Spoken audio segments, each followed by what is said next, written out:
क्षमस्व. गेल्या 2-3 वर्षांपासून मला अनेक वाचकांची पत्रे येतात. वारंवार पृच्छा होते की तुमच्या महाश्वेता मैथिली कादंबऱ्या कुठेही मिळत नाहीत. असं का? अलीकडे शिक्षणाचा प्रसार आणि तत्परिणामी वाचनाची आवड वाढल्यामुळे कित्येक घरी छोटी लायब्ररी करण्याची स्वागतार्ह प्रवृत्ती वाढत आहे. अधूनमधून अशांची पत्रे येतात. आम्हाला आपल्या सगळ्या पुस्तकांचा सेट ठेवायचा आहे, पण आपल्या महाश्वेता मैथिली कादंबऱ्या मिळत नाहीत. प्रकाशकाकडे चौकशी करता आवृत्ती संपली आहे असं कळलं. दुसरी आवृत्ती केव्हा निघणार? अजून का निघाली नाही? केव्हा निघणार, का निघाली नाही याचं उत्तर मी कसं बरं देऊ शकणार? कारण अहोरात्र मी माझ्या वैद्यकीय व्यवसायात गुंतलेली असते. पुरलं उरलं सरलं बघायला सवड नसते. पहाटे उठून अपरात्रीचा दिवस करून मजकूर लिहून हस्तलिखित प्रकाशकाकडे सोपवलं की पुढचे सगळे व्यवहार त्यांनी पार पाडायचे असतात. ती जबाबदारी प्रकाशकांची. कुठच्याशा एखाद्या चतुर्कथेत एकच उत्तर असलेले 5 प्रश्न आहेत ना, घोडा अडका का, भाकरी करपली का वगैरे. त्या 5 प्रश्नात पुनर्मुद्रण अडलं का या प्रश्नाचा समावेश करता येईल की नाही हे अर्थात प्रकाशकच सांगू शकतील. असो, माझ्या अन्य कादंबऱ्याप्रमाणे ही महाश्वेता कादंबरीही माझ्या वाचक वर्गात चांगलीच प्रिय झाली आहे. या कादंबरी संबंधीचा एक अनोखा अनुभव, एक सत्यकथा मला सांगावीशी वाटते. या कथाकथनामुळे कदाचित आत्मस्तुतीचा दोषारोप येईल, पण लेखक आणि त्याचे वाचक यांच्यात आडपडदा असू नये असं माझं मत आहे. ज्याप्रमाणे लेखकाच्या साहित्यातील पात्रे कसलाही आडपडदा न ठेवता लेखकाशी हितगुज करतात, आपली सुखदुःख भावभावना मनमोकळेपणी सांगतात, तसंच लेखकाने आपल्या वाचकांना विश्वासात घेऊन सारं मनमोकळं सांगावं. तसं पाहिलं तर लेखक हा साहित्यातल्या व्यक्ती आणि वाचक यांच्यामधला एक दुवा आहे. साहित्यातल्या व्यक्तींची सुखदुःख भावभावना वाचकांच्या अंतरंगापर्यंत पोचविण्याचं त्याचं काम. हे काम तो किती उत्कृष्ट तऱ्हेने पार पाडतो यावरच त्या लेखकाचं यश अवलंबून असतं. यशस्वी लेखकाचं हे एक गमक आहे. सुमारे 3 वर्षांपूर्वींची गोष्ट. एक दिवस एक 26-27 वर्षांचा तरुण माझ्या दवाखान्यात आला. मी माझ्या नेहमीच्या पद्धतीप्रमाणे म्हटलं, का बरं? माझं थोडं खाजगी अगत्याचं काम आहे. मग थोडं थांबावं लागेल ही एवढी पेशंट्सची गर्दी संपवीपर्यंत. मी थांबतो तोपर्यंत. तुमचं पेशंट्सचं काम उरकू दे. परगावाहून तेवढ्यासाठी मुद्दाम आलोय. माझं काम उरकल्यावर मी त्या तरुणाला आत बोलवलं. या ना, कसलं काम सांगा. त्याने हातातल्या पिशवीतून एक पुस्तक काढून टेबलावर माझ्या पुढे ठेवीत म्हटलं, ही आपली महाश्वेता कादंबरी, यावर मला आपली स्वाक्षरी हवी आहे. मी म्हटलं, अहो मग मघाशीच का नाही सांगितलं? सांगितलं असतं तर लगेच स्वाक्षरी दिली असती. निष्कारण 1.5 तास तुम्हाला खोळंबून बसावं लागलं नसतं. सॉरी हां. केवळ स्वाक्षरी नाही, तुम्हाला काही विचारायचं आहे. विचारा ना. तुम्ही या कादंबरीच्या प्रस्तावनेत जे शास्त्रीय विवेचन लिहिलंय ते खरं आहे का? अर्थातच. शास्त्रीय विवेचन हे नेहमी शास्त्रशुद्ध असावं लागतं. 100% संशोधनात्मक सत्यशास्त्र असावं लागतं. तिथं कुठल्याही कल्पनेला थारा देऊन चालत नाही. का बरं? म्हणजे कोड हा संसर्गजन्य रोग नाही. कोड हा शास्त्रीयदृष्ट्या रोगच नाही.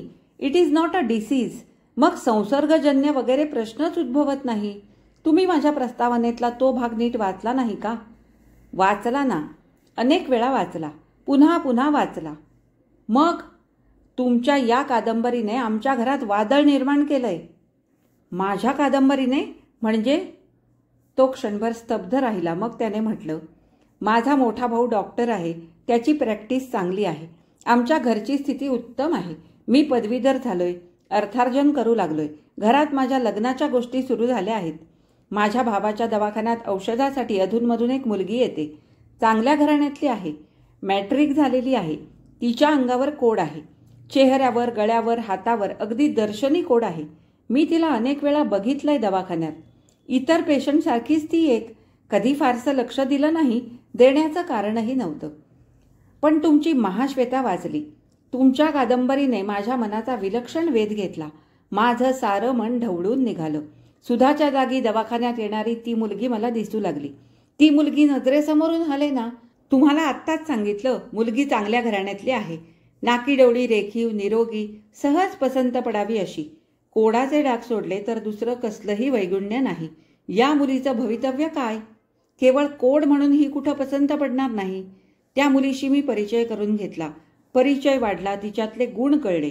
घरात मुलींचे फोटो पत्रिका येऊ लागल्या आहेत. एक दिवस मी भावाला सांगितलं की मी याच मुलीशी लग्न करणार आहे. घरात वादळ उठलंय. भावाने म्हटलं, हुंडा देऊन अनेक चांगल्या मुली सांगून येत आहेत, तू ही कोडाची मुलगी. पण कोड हा रोग नाही, हे वाचा. भावाने म्हटलं, जास्त शहाणपणा मला सांगू नकोस, मी डॉक्टर आहे, मला माहीत आहे. मग कोडामुळे तुम्हाला कुरूप वाटत असेल, पण मला चालेल. तुला चालेल, आम्हाला नाही चालणार. याच मुलीशी लग्न करण्याचा वेळ तुझ्या डोक्यात असेल तर हे घर तुला सोडावं लागेल. मी काय करू सांगा. तुमचा मला सल्ला हवा आहे. मी ही कादंबरी लिहिल्यामुळे प्रत्यक्षात अशा तऱ्हेचा काही सल्ला मला द्यावा लागेल याची चुकून सुद्धा माझ्या मनी कधी कल्पना आली नाही. माझ्यासमोर बसलेल्या तरुणाच्या रेखीव तरतरीत चेहऱ्यावर भावनांचा कल्लोळ दिसत होता. मी मनात म्हणत होते, लेखक आपल्या लेखणीने एवढा परिणाम घडवू शकतो? मी किंचित हसून म्हटलं, आता असं करा, ही कादंबरी सध्या इथं माझ्याकडे ठेवा. कादंबरी वाचल्याचं विसरून जा. 6 महिनेपर्यंत त्या मुलीला भेटू नका. आणि म्हणजे माझ्या भावाने मला जे स्पष्ट सरळ शब्दात सांगितलं तेच तुम्ही आडवळणाने सांगत आहात. मग 6 महिनेच कशाला? नाही, ते शक्य नाही. नाही, मी ते सांगत नाही. हे बघा, भावना हेलावून सोडणारं, विचार प्रक्षोभक असं काही ऐकलं, व्याख्यान ऐकलं, पुस्तक वाचलं की भावनाशील माणसाचं मन उत्तेजित होतं. त्या भावनेच्या भरात तो काहीही करायला तयार होतो. पण कालावधी गेल्यानंतर ती उसळलेली लाट आपोआप ओसरते. घेतलेला निर्णय चुकीचा वाटू लागतो. आणि पण माझा निर्णय, हे बघा, माझा सल्ला हवाय ना तुम्हाला. मग मी आता सांगितलं, हाच माझा सल्ला. 6 महिन्यानंतर तुमचा हाच निश्चय कायम राहिला तर त्या मुलीबरोबर तुम्ही खुशाल लग्न करा. अर्थात मला येऊन सांगा, अगर कळवा मात्र. तो तरुण निघून गेला. महिन्यामागून महिने उलटले. कधीतरी या प्रसंगाचं स्मरण होई. 6 महिने उलटून गेले. मनात म्हटलं, माझा डायग्नोसिस खरा ठरला. कादंबरी वाचून क्षणिक भावनेच्या भरात घेतलेला तारुण्य सुलभ निर्णय तो कालावधी गेल्यावर त्याचं त्यालाच कळून आलं असेल. कदाचित त्याच्या भावजाईने त्याचं मन वळवलं असेल. मन वळविण्यात, हृदय पालट करण्यात स्त्रिया चतुर असतात. नाहीतरी लग्नाच्या बाजारात भरपूर भाव असलेला कोणता तरुण जाणून बुजून कोड आलेल्या मुलीशी लग्न करील? जीवनाच्या व्यवहाराच्या पायघड्या सोडून? असो, तो प्रसंग माझ्या मनातून मागे पडला. आणि एक दिवस अचानक तो तरुण आला. येताच त्याने म्हटलं, doctor, I have determined to marry that girl. त्याच्या स्वरातला निर्धार स्तिमित करणारा होता, आनंद देणारा होताच. मी हसून म्हटलं, हार्टी कॉंग्रॅच्युलेशन्स. त्याने लग्न केलं. आपल्या पत्नीला घेऊन तो मुद्दाम मला भेटायला जोडप्याने नमस्कार करायला आला. मुलगी खरोखरच सुरेख, शेलाटी बांधा. त्याने वर्णन केली होती तशीच होती, त्याला अनुरूप अशीच. माझ्या कादंबरीने कोड आलेल्या एका मुलीचं जन्माचं कल्याण केलं हे पाहून कादंबरी लेखनाचं चीज झाल्याचा मला आनंद झाला. या कादंबरीला एखादं पारितोषिक मिळालं असतं तरी सुद्धा मला इतका आनंद झाला नसता. कारण मला जे काही मिळालं त्याचं मोल पैशाच्या हिशोबात बसणार नाही. माझ्या लेखी हे मोल अमोल आहे. कारण साहित्य लिहिताना माझ्या मनीमानसी एक हेतू असतो की आपण जे लिहितो त्याचा आपल्या वाचकांच्या मनावर खोलवर परिणाम व्हावा. जे उत्कटतेने, तळमळीने सांगतो ते त्याच्या अंतरंगी उतरावं. म्हणूनच त्याचा असा कुठंतरी अंशतः प्रत्यय मिळाला की मला खरं समाधान मिळतं, आनंद होतो. आजवर वाचकांची अडचण झाली त्याबद्दल क्षमस्व. सुमती क्षेत्रमाडे, कोल्हापूर, 12/12/73. निवेदन. प्रिय, आज आता खरोखरच माझी नवी कादंबरी तुझ्या नजरेसमोर येत आहे.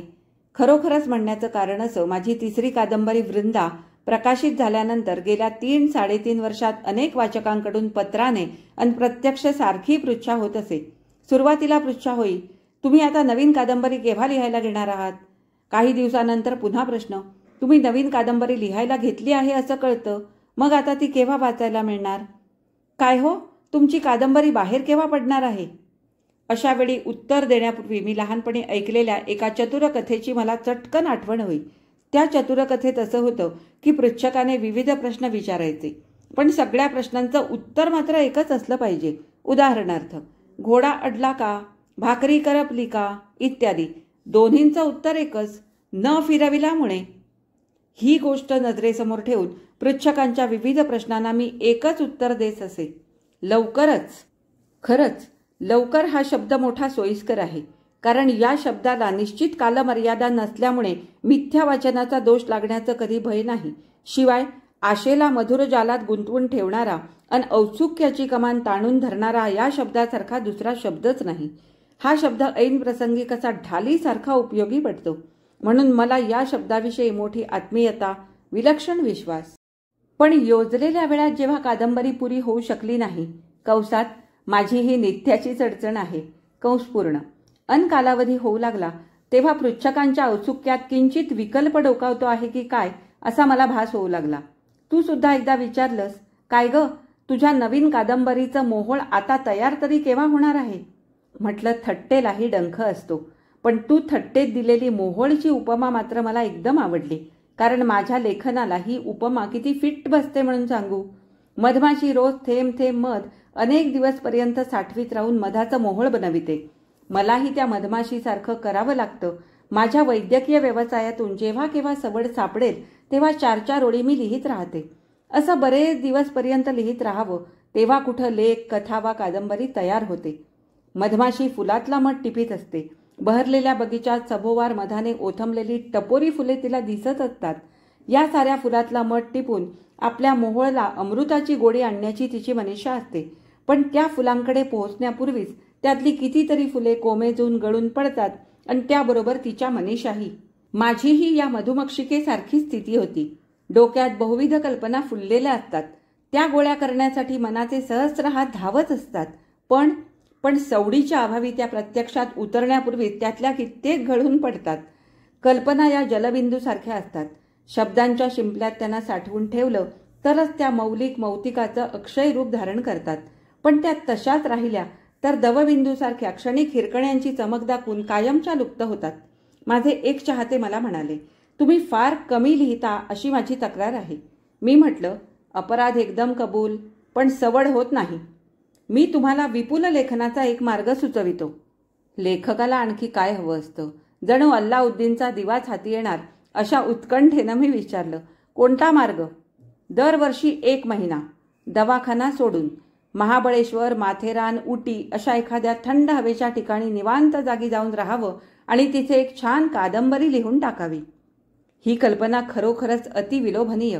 या मनप्रसन्न कल्पनेतून मरगळलेल्या प्रतिभेलाही तरारून कोंब फुटावेत. पण डॉक्टर, लेखक ज्या हाताने क्षणाचाही विलंब न लावता भराभर हातभर लांब प्रिस्क्रिप्शन लिहितो, त्याच हाताने तो कथा कादंबऱ्या लिहितो. हे जरी खरं असलं तरी पण प्रिस्क्रिप्शन आणि ललित लेखन यातला फरक तो सांगावा का लागतो? प्रतिभा ही अपरिचितांना मोठी चालत स्वभावाची आणि बहुगुणी दिसते. पण ज्यांना तिचा निकटचा परिचय आहे त्यांनाच तिच्या स्वभावातल्या खाचाखोची कळतात. तिच्या लहरीपणाचा अनुभव येतो. राजहट्ट, स्त्रीहट्ट आणि बालहट्ट या तिन्ही हट्टांचा अर्क तिच्या ठाई असल्याची प्रचिती येते. ही प्रसन्न झाली तर सहस्त्रकरांनी देईल. षड्रसांचा अमृतघडा उपडा करील. नवरत्नांच्या खाणी उघडून देईल. पण प्रसन्न केव्हा होईल हे मात्र सांगणं कठीण. हिचं दर्शनच झालं नाही तर कसली आली साहित्य सेवा? पूजा साहित्य तयार असून उपयोग काय? ढगा आडून सूर्य बाहेर येईल तेव्हा ना अर्घ्य द्यायची. तेव्हा अशा परिस्थितीत कदाचित थंड हवेच्या ठिकाणाहून नुसती हवाच खाऊन रिक्त हस्ते परत यावं लागायचं. तशीच शक्यता अधिक. आणि तसं घडलं तर माझ्या गैरहजेरीत माझ्या रोग्यांची निष्कारण गैरसोय झाली. रुग्णसेवेत उगीचच अंतराय पडला म्हणून मनाला रुखरुख आणि इकडे लेखनाचं इप्सितही साध्य झालं नाही म्हणून जीवाला चुटपुट. म्हणून तसा प्रयोग करून बघण्याचा मला धीर होत नाही. तेव्हा उत्तम मार्ग म्हणजे सवडीच्या स्वाधीन होऊन आपल्या शक्तीनुसार रुग्णसेवा अन लेखन या दोन्ही गोष्टी जेवढ्या साधता येतील तेवढ्या साधाव्यात. माझ्या चाहत्यांच्या तक्रारींचा अन वाचकांच्या प्रश्नांचा हा खुलासा. डॉक्टरी व्यवसाय, एकंदर स्वास्थ्यच कमी. तू लगेच हसून म्हणशील, डॉक्टर लोकांना स्वास्थ्य कमी? छे, भलतंच काहीतरी. ही शब्दांची गल्लत होत आहे. स्वास्थ्य म्हणू नकोस, सवड कमी म्हण. कारण डॉक्टर लोकांना स्वास्थ्य नसायला काय झालं? शरीर स्वास्थ्याचा विचार केला तर मानवी मात्राचं आरोग्य राखण्याची किल्ली ज्याच्या हाती त्याला स्वास्थ्याचा अभाव कसा? बरं, आर्थिक स्वास्थ्य पाहिलं तर डॉक्टर लोकांचे खिसे सदा फुगलेले असतात. उलट काय ते मानसिक स्वास्थ्य, पण तेही अबाधित असतं. काही लोक बिले बुडवीत असतील तेवढंच काय ते त्यांना मानसिक अस्वास्थ्य. त्याखेरीज मनाचं स्वास्थ्य ढळण्याचा सुतराम संभव नाही. खरं आहे, शब्दांची गल्लत होते खरी कधी कधी. शब्दांची अशी गल्लत झाल्यामुळेच मी मेडिकल कोर्सला गेले तेव्हा घरच्या मंडळींचा आणि माझ्या हितचिंतकांचा मला विरोध झाला होता, कारण मी मनाने अति हळवी, अतएव डॉक्टर होण्यास अयोग्य. डॉक्टर कसा कणखर मनाचा हवा, विरोधाला धार चढावी म्हणून माझ्या हळवेपणाची वेचक उदाहरणे मला ऐकवण्यात आली. हळवेपणा म्हणजे मनाचा कमकुवतपणा अगर भित्रेपणा अशी शब्दार्थांची गल्लत झाली नसती तर मला त्यावेळी विरोध झाला नसता. हळवी वृत्ती म्हणजे समवेदनाशील संवेदनाशील वृत्ती, आणि संवेदनाशीलता हा लेखकाच्या बाबतीत जसा आवश्यक गुण आहे तसा तो डॉक्टरच्या बाबतीतही आहे. आणि हळव्या मनाचा डॉक्टर जेव्हा अस्वस्थ होतो तेव्हा त्याचं कारण त्याच्या खिशात नसून खिशाबाहेरचं असतं. दवाखान्यात रोगी येतात, त्यांच्यापैकी कित्येकांच्या शारीरिक व्याधींबरोबर मानसिक व्यथा आणि विचित्र कथाही त्यांच्या मागे येऊन उभ्या राहतात. रोग पारखण्याच्या ओघात त्या कळतात, निवेदकाची व्यथाही जाणवते आणि मन अस्वस्थ बनतं. आणि मग रात्री बिछाण्यावर पडलं की झोपेऐवजी या कथाच माझ्या मनाला चारी बाजूनी घेरून टाकतात. बाहेर जिकडे तिकडे सामसूम झालेली असते, वातावरण शांत निस्तब्ध असतं, पण मनात विचारांचं वादळ उठलेलं असतं. दिवसा पाहिलेले ते व्यथा व्याधीयुक्त रोगी निराळ्याच स्वरूपात नजरेसमोर येऊन उभे राहतात. क्षकिरणातून शरीराच्या आतले भाग स्पष्ट दिसावेत तसे त्यांच्या मनाचे गाभे दिसू लागतात. त्या कथा आपल्या कैफियती सांगू लागतात. त्यांच्या व्यथांचं अंतरंग दिसू लागतं. संथ पाण्यात खोल विहिरीचा तळ दिसावा तसं त्या व्यथा बोलक्या होतात. शरीराचे सगळेच रोग काही रोगजंतूमुळे होत नाहीत. पुष्कळशा शारीरिक दुखण्याची कीड मानसिक व्यथेत आणि सामाजिक परवशतेत लपलेली असते. लग्नाच्या वेळी नखातही रोग नसलेली रसरशीत बांध्याची मुलगी 6 महिन्याच्या आत फिकट बनवून चिपाडासारखी होऊन रोगी म्हणून दवाखान्यात येते तेव्हा तिच्या दुखण्याचं मूळ कारण काही रोगजंतूंच्या माथी मारता येत नाही. वारंवार प्रसूतिगृहात खेपा घालून मातृपदाला विटलेल्या स्त्रीला कुटुंब नियोजनाची आत्यंतिक इच्छा असते, पण स्वसुखस्वार्थी नवऱ्याच्या विरोधापायी संसारातलं वितुष्ट टाळण्यासाठी तिला अगतिक होऊन पुन्हा तीच अवस्था स्वीकारावी लागते. आधीच दुर्बल बनलेलं तिचं शरीर त्या दशेत ढासळतं. ती बिछाण्याला खेळते. सांग, अशा शरीर दुखण्याची कारणे साध्या रोगजंतूत सापडतील का? अशा अनेक प्रकारच्या व्यथा. प्रस्तुत कादंबरीचं मूळ अशाच एका व्यथावेदनेत आहे. कोडाच्या डागामुळे माणसाचं सौंदर्य नाहीसं होतं हे कुणीही नाकबूल करीत नाही, पण त्या डागामुळे एखाद्या निष्पाप निर्दोष गुणी मुलीला संसाराच्या भरल्या ताटावरून उठावं लागतं याची त्या क्षणापर्यंत मला कल्पना नव्हती. पण या कल्पनेला अनपेक्षित धक्का बसतात दुसरा एक प्रसंग नजरेसमोर आला. एकदा दवाखाना बंद होण्याच्या सुमारास कंसात मुद्दाम ती वेळ धरून एक बाई आपल्या एका 16-17 वर्षाच्या मुलीला घेऊन आली. दवाखाना रिकामा आहे, आसपास कोणीही नाही अशी खात्री करून घेत सावधगिरीने तिने म्हटलं, डॉक्टर, माझं एक खाजगी काम आहे. तिच्या स्वरात कातरता होती, नजरेत कसली तरी अनामिक धास्ती होती. ती कातरता आणि ती धास्ती पाहताच तिच्या खाजगी कामाचा मला चटकन अंदाज आला. प्रेम आणि मोह यांची निश्चित लक्ष्मण रेषा कुठं आहे हे न कळल्यामुळे क्वचित कळूनही त्या रेषेपलीकडे मुलीचं पाऊल पडतं आणि मग मोहाची रावण मिठी पडते. नको ती परिस्थिती प्राप्त होते. पापभिरू पालक अब्रू डागाळेल म्हणून अगतिक होतात. पण असलं खाजगी काम घेऊन डॉक्टरखेरीज त्यांनी तरी कुठं जावं? पण थोड्या वेळाने मला कळून आलं की त्या बाईच्या खाजगी कामाचा माझा अंदाज सपशेल चुकला होता. तसला काही एक प्रकार नव्हता. तिच्या भीतीचं कारण दुसरंच होतं. त्या मुलीच्या कमरेवर आणि पोटावर कोडाचे डाग उठलेले होते. त्या डागामुळे त्या मातेला हृदयरोग लागला होता. अब्रू कलंकित होण्याच्या भीतीने लागावा तसा. आता आपल्या मुलीचं लग्न होणार नाही या विचाराने त्या माऊलीचं मन धास्तावलं होतं. तिची ही भीती अनाठायी होती असं मात्र नाही, कारण तिच्या निकट परिचयातल्या एका मुलीचं उदाहरण रात्रंदिवस तिच्या नजरेसमोर तरळत होतं. मुलगी सधन कुटुंबातली, सुदैवाने अनुरूप स्थळी पडली होती. सासरघरी सुनेचं भरपूर कोड कौतुक होत होतं. पण काही वर्षांनी एकाएकी तिच्या हातावर लहानसा डाग उठला. ते पाहताच ती लाडकी सून एकदम तिरस्करणीय ठरली आणि तिची माहेरी रवानगी झाली. मुलीची लग्नानंतर ही दशा तर लग्नापूर्वी कोड उठलं तर तिचं भवितव्य ठरलेलंच. आजन्म लग्न होणं अशक्य. कुरूप मुलींची आधी लग्ने जमणं कठीण, पण त्यातही देवी येऊन विद्रूप झालेल्या मुलीचं लग्न कुठं ना कुठं जमतं. प्रसंगी मुक्या मुलीला पत्करणारा पुरुष नामक कुणी प्राणी मिळू शकतो. लंगड्या पांगड्या मुलीच्या कुंकवाचा धनी होण्यासही कुणी दयाळू तयार होतो. पण कोड आलेल्या मुलीला जाणून बुजून पत्करायला कुणी तयार होत नाही, अगदी आंधळा सुद्धा. असं का? याचं कारण केवळ सौंदर्यहीनता अगर विद्रूपपणा नाही. अर्थात हे दर्शनी कारण तर प्रमुख असतंच, पण त्याचबरोबर दुसरी अनेक कारणे पाहणाऱ्याच्या मनात भलभलते विकल्प उत्पन्न करतात, नसती धास्ती उभी करतात. खरोखरच कोड हा एवढा भयंकर रोग आहे का? याचं उत्तर एकच, ते म्हणजे मुळीच नाही. बुद्धिप्रधान म्हणविणाऱ्या आपल्या समाजात पहिल्यापासूनच चिकित्सक वृत्तीचा अभाव आहे. कुठच्याही गोष्टीचं सखोल ज्ञान करून घेण्याची अभ्यासू वृत्तीच कमी. जिज्ञासेपेक्षा समजुतीवर आपला भर जास्त. त्यामुळे गैरसमजुतींची आणि भ्रामक कल्पनांची भूते माणसांच्या मानगुटीला बसतात आणि पोटात भीतीचा गोळा उठवितात. या भ्रामक कल्पना आणि गैरसमजुती इतर गोष्टींपेक्षाही रोगांच्या बाबतीत अधिक प्रमाणात विशेष प्रकर्षाने दिसून येतात. देवी स्मॉल पॉक्स हा रोग देवीच्या प्रकोपामुळे होतो अशी समजूत अजूनही ठाण मांडून बसलेली आढळते.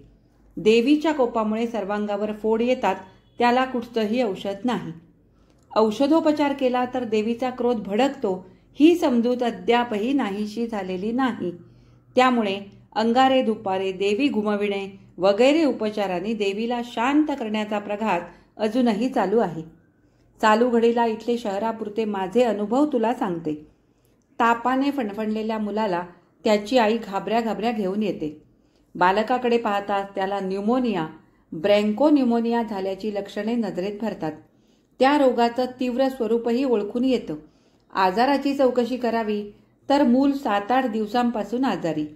मग इतके दिवस औषध पाणी न करता स्वस्थ का बसलात म्हणून विचारावं तर उत्तर काय मिळतं माहीत आहे? उत्तर मिळतं, मुलाला गोवर आला होता, गोवराला औषध देऊ नये म्हणतात म्हणून नाही दिलं. मग काय, पुढचा प्रश्नच खुंटला. अशा वेळी शेवटी त्या बालकाला गिळू पाहणाऱ्या मृत्यूशी सर्व शक्तीनिशी मुकाबला करण्याचंच काम फक्त डॉक्टरांच्या हाती उरतं. हिस्टेरिया झालेल्या बाईला भूत लागलंय हा बहुमती निर्णय. हिस्टेरिया ही मानसिक विकृती आहे याचं आजच्या विज्ञान युगातही ज्ञान प्राप्त करून घेण्याच्या कुणीही भानगडीत पडत नाही. आणि मग मानसोपचार जिथे करणे आवश्यक तिथे भूत काढण्यासाठी अगर बाटलीत गाडण्यासाठी अघोरी उपचार केले जातात. गरोदरपणी डॉक्टरचं औषध घेऊ नये ही अशीच आणखी एक भ्रामक समजूत. अशा आणखी कितीतरी. या सगळ्या समजुती वर्तमान कालात तरी फिरतात अगर भूतपिशाच्या योनीत घोटाळतात. पण कोडाच्या बाबतीतल्या गैरसमजुती मात्र अगदी पाप पुण्यापर्यंत पोचतात. या जन्मीच्या नव्हे, गतजन्मीच्या पापपुण्यापर्यंत. गतजन्मीची पापे या जन्मी कोडाच्या रूपाने अंगावर उठतात अशी गैरसमजूत अजूनही खेडोपाडी कित्येक ठिकाणी आढळून येते. कोड झालेल्या स्त्रीच्या हातचं पाणी न घेण्यापर्यंत, तिला अस्पृश्य लेखण्यापर्यंत या समजुतीची मदल पोचते. कोड हे खरोखरच इतकं भयंकर आहे का? याचं उत्तर मुळीच भयंकर नाही. मग कोड हे इतकं भयप्रद का मानलं जातं? याचं मूळ कारण म्हणजे खेडोपाडी आणि शहरातही अद्याप काही ठिकाणी ज्या एका विशिष्ट आणि चुकीच्या नावाने या रोगाला संबोधलं जातं त्यामुळेच लोक या कोडाकडे भयग्रस्त दृष्टीने पाहतात. हे चुकीचं नाव म्हणजे श्वेतकुष्ठ. कोडाला कित्येक ठिकाणी श्वेतकुष्ठ म्हणतात. कुष्ठ म्हणजे महारोग, लेप्रसी हा अर्थ बहुतेक लोकांना माहीत आहे. म्हणूनच कोड उर्फ श्वेतकुष्ठ हा रोग महारोगाचाच प्रकार आहे अशी पुष्कळांची स्वाभाविक समजूत होते. पण शास्त्रीयदृष्ट्या कोडाचं श्वेतकुष्ठ हे नावच मुळी चुकीचं आणि गैरसमजूत निर्माण करणारं आहे. कोडाचा आणि कुष्ठाचा, महारोगाचा साधाच नव्हे तर बादरायण संबंध सुद्धा नाही. कोड आणि कुष्ठ ही दोन्ही सर्वस्वी भिन्न आहेत. कुष्ठ किंवा महारोग हा एक रोग आहे. लेप्री, बेसिलस लेपो नावाच्या रोगजंतूमुळे हा रोग होतो म्हणून त्याला लेप्रसी किंवा महारोग, कुष्ठ म्हणतात. तो संसर्गजन्य आहे. हा रोग माणसाला हिडीच प्रकारे विद्रूप बनवितो. पण कोड हा खऱ्या अर्थाने पाहिला तर तसा रोगच नव्हे. कोड म्हणजे त्वचेची एक प्रकारची विकृती. कोड म्हणजे रंग पालटलेली त्वचा. आपल्या त्वचेच्या बाह्य आवरणाच्या तळाला ज्या पेशी असतात त्यात एक प्रकारचं काळसर रंगीत द्रव्य असतं.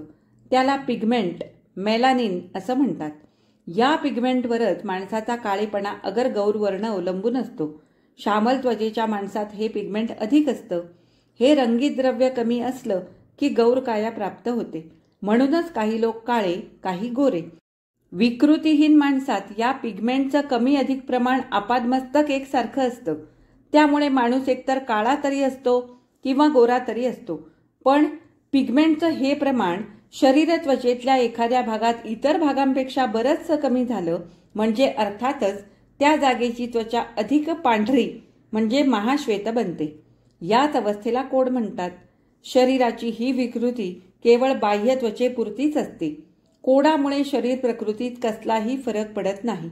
आरोग्यदृष्ट्या देहाला किमपीही वैगुण्य येत नाही. कोड हे कुठच्याही प्रकारे संसर्गजन्य नाही. काही म्हणतील नसेल संसर्गजन्य, पण आनुवंशिक तर आहे ना. हो, आहेही आणि नाही पण. म्हणजे असं की काही केसेसमध्ये मागच्या 4-5 पिढ्यांचा इतिहास शोधला तरी निकट नात्यातल्या कुणाला कोड झाल्याचा दाखला मिळत नाही. काही केसेसमध्ये एक पिढी सोडून दुसऱ्या, क्वचित तिसऱ्या पिढीत होतो. आनुवंशिक वैगुण्यावरच बोट ठेवायचं असलं तर मग कोडच कशाला? दुसरे अनेक रोग आणि विविध व्याधी आनुवंशिक आहेत. दमा, अस्थमा आनुवंशिक नाही का? मधुमेह, डायबेटीस आनुवंशिक आहे. रक्तदाब किंवा ब्लड प्रेशर आनुवंशिक आहे. सांगायलाच बसलं तर आनुवंशिक रोगांची अशी मोठी यादी सांगता येईल. तू विचारशील, मग हे कोड होतं कशामुळे? कोडाचे डाग का पडतात? कोडाचे कुठचे रोगजंतू असतात? कोड कुठच्याही रोगजंतूमुळे उठत नाही. त्वचेतल्या विशिष्ट भागातलं पिगमेंट, काळसर रंगीत द्रव्य मेलॅनिन कमी होतं म्हणून डाग पडतात. त्या भागातल्या पिगमेंट तयार करणाऱ्या पेशींची कार्यक्षमता का कमी होते याचं निश्चित कारण शास्त्रज्ञांनाही अद्याप ज्ञात झालेलं नाही. प्रयोग चालूच आहेत. फिट्झपॅट्रिक आणि पेगम या शास्त्रज्ञांच्या मते कोडाचं कारण शरीरपेशीतल्या अन्नपचनापर्यंत पोचते. पेशीत असणाऱ्या ॲमिनो ॲसिडचं, प्रोटीनचं काही कारणामुळे मेलॅनिन पिगमेंटमध्ये रूपांतर होऊ शकत नाही. त्यामुळे कोडाचे डाग उठतात. पण मेलॅनिनमध्ये रूपांतर का होत नाही याचं कारण मात्र अद्याप कळलेलं नाही. शिवाय हेच एक कारण आहे की आणखी काही कारणे आहेत याचं ज्ञानही अद्याप शास्त्रज्ञांच्या आटोक्यात आलेलं नाही. म्हणून कोड हा निसर्गाचा कोप आहे. निसर्गाच्या कोपामुळे माणसाच्या बाह्य सौंदर्याला लागलेला शाप हेच या कोडाचं वास्तविक आणि भावनिक स्वरूप. बाह्य सौंदर्याकडे आकर्षित होणं ही माणसाची एक सहज प्रवृत्ती आहे. साऱ्या चराचर सृष्टीचा तो एक स्वाभाविक धर्म आहे. प्राणीसृष्टीत उच्च कोटीला पोचलेला मानवी प्राणी तर सौंदर्य शोधक आणि सौंदर्य पूजक आहे. स्थलकालपरत्वे बाह्य सौंदर्याच्या कल्पना भिन्न भिन्न असतात, सदा बदलत असतात आणि वारंवार पालटत राहतात. या कल्पना अगदी परस्पर विरोधीही असतात, कारण व्यक्ती तितक्या रुची. पण बाह्य सौंदर्यातलं हे रुचिवैचित्र्य सौंदर्य शोध घेण्यापूर्वी, सुंदर वस्तूची निवड करण्यापूर्वी आणि निवड करताना, पण एकदा निवड केल्यानंतर, पूजास्थान एकदा निश्चित केल्यानंतर निवडीची आवड किंवा आवडीची निवड सरड्याच्या रंगासारखी बदलत राहिली तर त्या निवडीला आणि आवडीला काहीतरी अर्थ आहे का? काही किंमत आहे का? निष्ठेला जर अधिष्ठान नसेल तर प्रसंगी माणसाच्या अचल निष्ठेलाही धक्का लागतो आणि पूजास्थान ढळतं. नाही असं नाही, पण तेवढा अक्षम्य अपराध असला तरच हे घडतं. पण बाह्य सौंदर्य नष्ट होणं हा तिरस्कार करण्याइतका, अगर तुच्छ लेखण्याइतका आणि धिक्कारून दूर लेखण्याइतका भयंकर गुन्हा आहे का? निसर्गाने मानवाच्या मस्तकी ज्याप्रमाणे काही वरदानं ठेवली आहेत तसेच काही शापही त्याच्या शिरावर लटकत्या तलवारीप्रमाणे ठेवलेले असतात. हे शाप आपत्तीच्या रूपाने त्याच्यावर कोसळतात. कुठची आपत्ती कोणावर केव्हा कोसळेल हे माणसाच्या स्वाधीन का आहे? ते सारं दैवाधीन. दैवी प्रकोपाने देवी येऊन चेहरा विद्रूप झाला तर त्याचा दोष कुणाकडे? अचानक अपघाती अग्नी भडकून नेसलेल्या वस्त्राची होळी झाली आणि त्यात शरीर सौंदर्याची आपादमस्तक राख रांगोळी झाली तर त्यात गुन्हेगार कोण? याच आपत्तीसारखं कोड उठणं ही पण दैवाधीन आपत्ती नाही का? आणि कुठल्याही संकटात सापडलेला माणूस हा अवहेलना करण्यासारखा असतो का? शरीरावर पडलेले कोडाचे डाग माणसाला सहज दिसतात. दृष्टीपथात येणाऱ्या वस्तुमात्राचं स्थूल प्रतिबिंब डोळ्यात उमटतं. नेत्रेंद्रियांचं ते कामच आहे. प्राणीमात्राला पंचेंद्रिय ज्ञान असतं आणि मानव हा तर उत्क्रांतीच्या उच्चतम कोटीला पोचलेला प्राणी, म्हणून त्याला पंचेंद्रियेखेरीज मन नावाचं 6वंही इंद्रिय असतं. मन म्हणजे पंचेंद्रियांचा परिपाक. माणसाने या आपल्या मनश्चक्षूने जर सभोवार पाहण्याचा प्रयत्न केला तर त्याला असं दिसून येईल की समाजाचे रूपही आज कोडी माणसासारखे विद्रूप झालेले आहे. जीवनातल्या विविध उपभोग उन्मादाचं कोड पुरविण्यासाठी ज्या उबग आणणाऱ्या अनन्वित गोष्टी तो बिनदिक्कतपणे करतो आहे, जे बुरे मार्ग चोखाळतो आहे ते मार्ग, ती कृत्ये, समाज शरीरावरील हे डाग कोडाच्या डागापेक्षा खासच तिरस्करणी आहेत. चर्मचक्षुना माणसाची कुरूपता दिसते, पण समाजाची ही विद्रूपता दिसते का?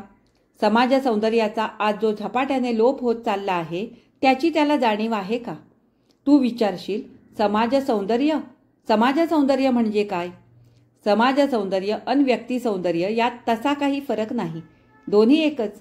कारण खऱ्या सौंदर्याला मूलतः वेगळेपणा असत नाही. जे सुंदर ते नेहमी सुंदरच. सत्यम शिवम अन सुंदरम ही 3 चिरंजीवी तत्वे, ही सदा चिरंतनच राहायची.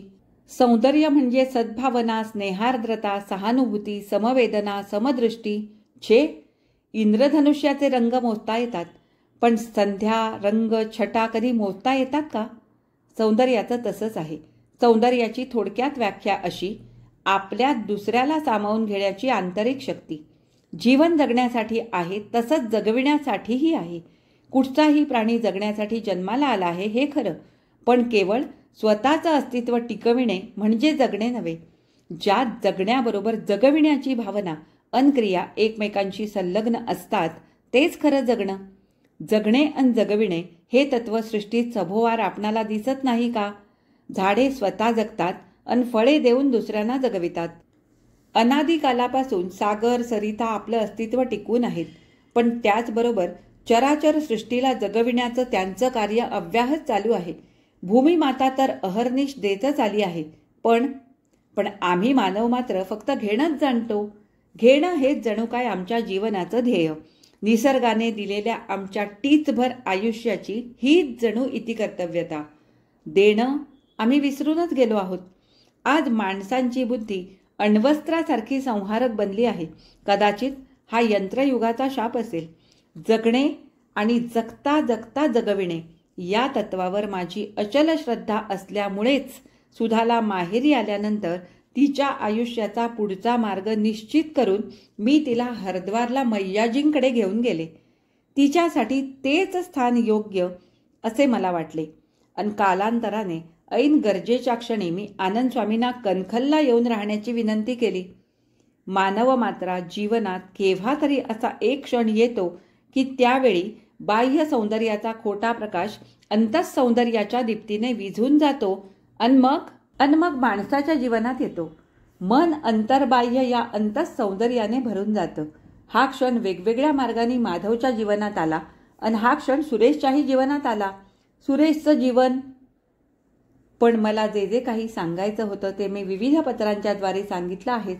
त्याचा पाल्हाळ इथं कशाला? हो, पण एक सांगायचं राहिलंच ते हे की या कादंबरीचा मुख्य विषय जरी प्रत्यक्षात मिळाला असला तरी तो केवळ बीजरूपाने. बाकी सारं काही सतत विचार चिंतनातून अंकुरलं आहे, विस्तार पावला आहे, अतएव काल्पनिक.